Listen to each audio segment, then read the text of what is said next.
Welcome to the Get Published podcast, sponsored by Brodie Consulting Group. To get more information about our coaching, publishing, executive ghostwriting, and podcast production services, go to getpublishedpodcast.com.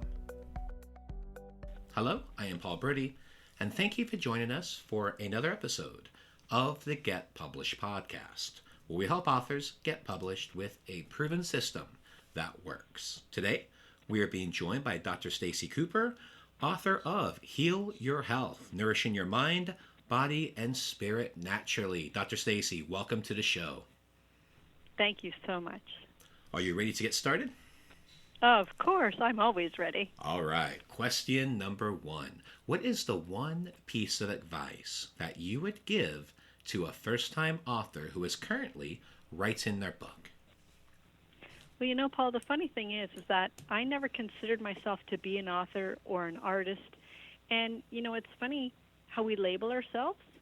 And that's where I came from, was I never believed I could be an author. And so our own limiting self-belief and our own limiting labels really can get in our own way. And so whenever you have a desire or a dream, all you have to do is follow that. Nothing can stop you. If you can dream it and see it, it can be accomplished truly. And that was what I would love to share with budding authors. Don't let anything get in your way. If you have a desire and you've already started writing and you're in the process, there is nothing that can stop you if your desire is great enough. And don't let it, because it truly changes everything. Everyone has a story to share, and the world needs to hear it. And what do you feel is the hardest part about getting published?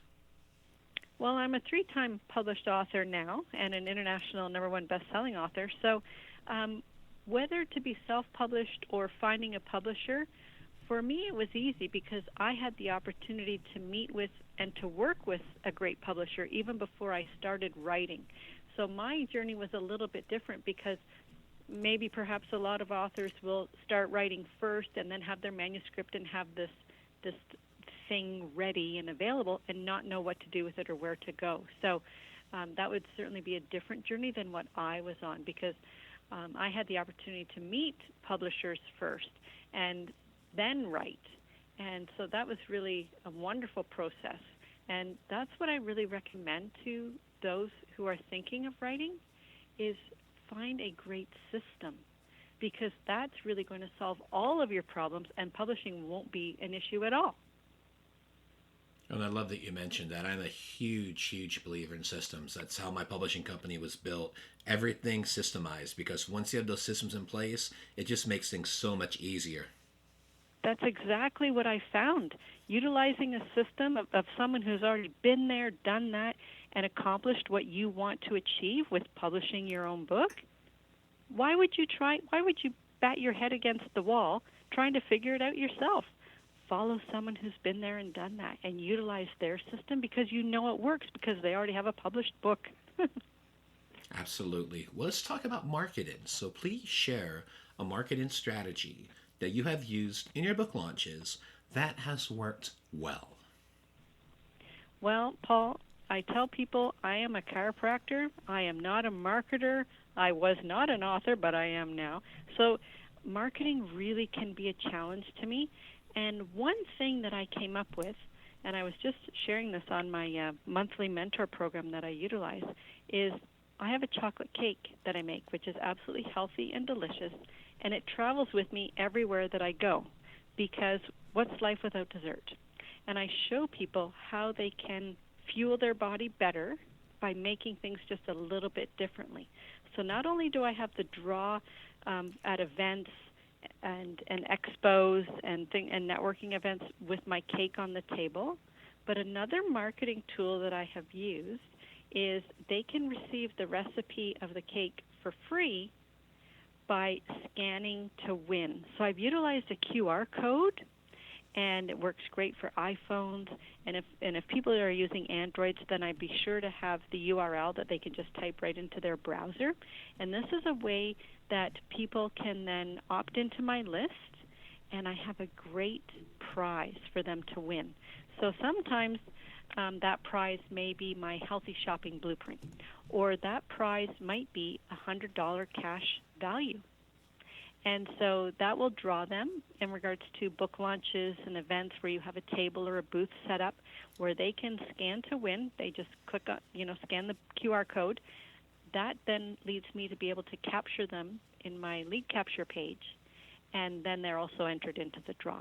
And then they also receive an email autoresponder that has my recipe. So it's a win-win-win.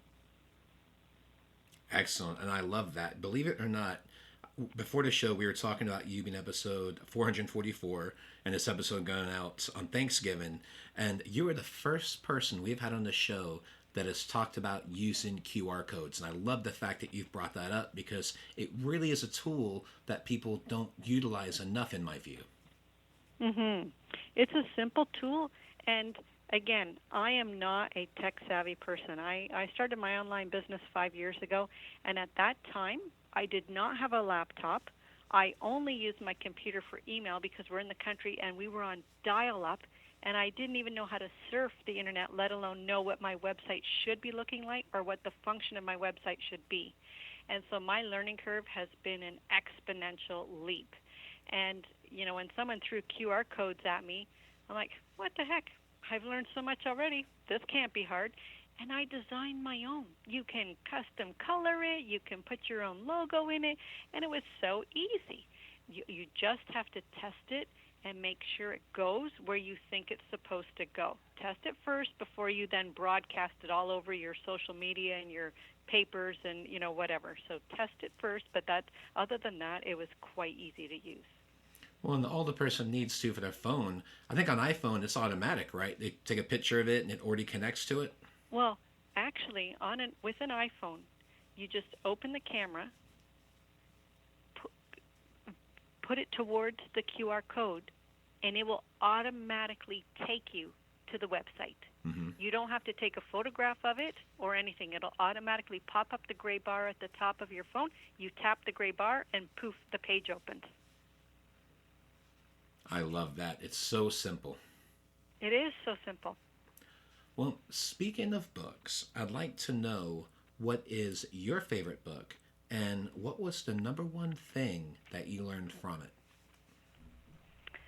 There are so many books that I have read and loved and share on my shelf and recommend to others, but to pick a particular one that is truly my favorite, I have to say, it goes back a ways, is, of course, Think and Grow Rich by Napoleon Hill. And mindset is a key component to anything that we do. Just like I mentioned earlier, if you have a desire to write or to be a writer, don't let anything get in your way. Whatever you can imagine, you can find the steps to create it in your own reality. And that then leads me, of course, to Bob Proctor, who's one of my mentors and has endorsed my book, and really I love his teachings, and his book, You Were Born Rich.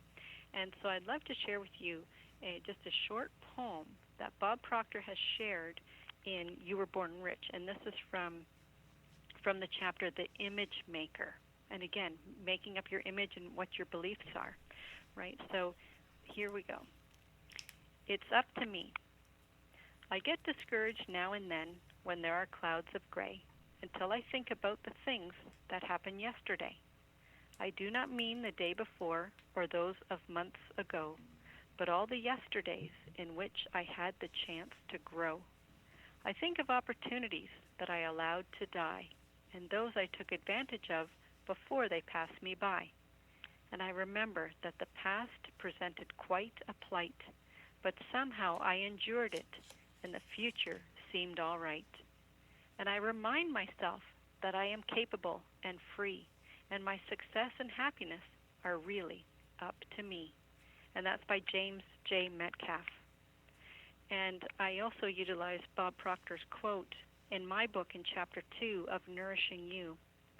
Disease cannot live in a body that is in a healthy emotional state. Bob Proctor.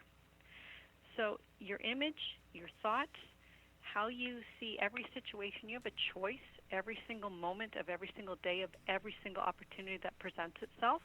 You can either view it as a challenge or you can view it as an opportunity, and the choice is yours. And making up your own image really is what it's all about to me. I am in control of every single thing that happens to me, for me, with me, about me, because it is my life, not anybody else's. And when I can share that with others and just help them to open their mind to the possibilities that they are truly in control, it really does shift everything.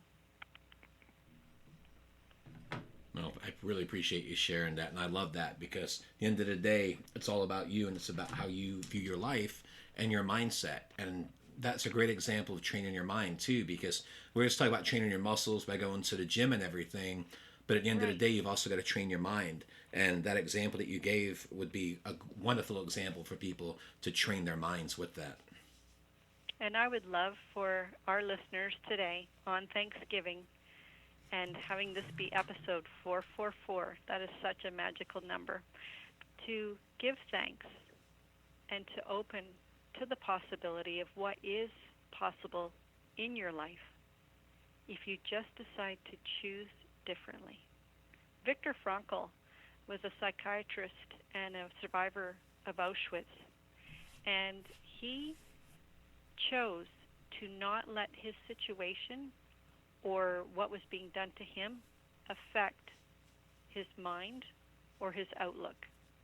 And as a survivor, this really went a long way in regards to what he was able to bring to medicine and psychiatry and to mindset for people. And there's a moment, a pause that you can take between every situation, where you take a moment and pause before you choose how you're going to react, because you can either react reactively or you can respond differently. And when you pause in that moment from the situation before the reaction, that's where everything changes. And for our final question, what is your favorite quote and why?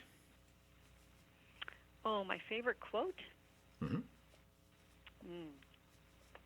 I really love so much of what Bob Proctor shares that I don't have a single one that just comes to mind. Basically, my quote for me is, today is a perfect day to start living your dream. And truly, if not now, when? That is my mantra, and that's what I live by. If not now, when? When am I going to take charge of what I want to happen? Now. Of course, now. Absolutely. Well, Dr. Stacey, I want to thank you for being a guest on the show today.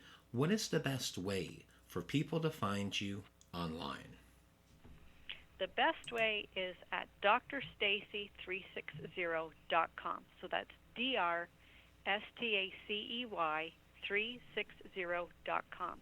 All of my information is there, my links to my website, my contact info, my email, programs, products, and events that I have coming up are all available at drstacey360.com.